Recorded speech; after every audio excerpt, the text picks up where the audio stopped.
The AI transformation is accelerating in the world. It's a unique moment for Morocco to capture this opportunity. That's why, with Jalal CHARAF, Saïd Rkaibi, and Mehdi Ghissassi, we are having a panel sponsored by BCG X and AI71.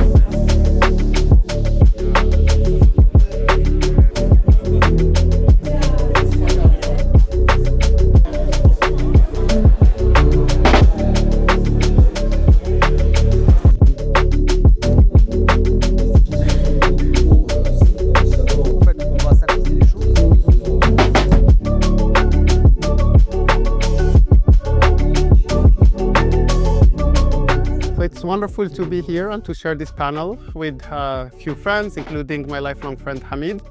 It's a topic that's very dear to my heart. AI is incredibly important for humanity. It's probably the most important scientific endeavor of the moment that will shape the next decades. So we thought it's critical to share with people how they can understand what the technology is about, how it can be used, so that they can benefit from it over time.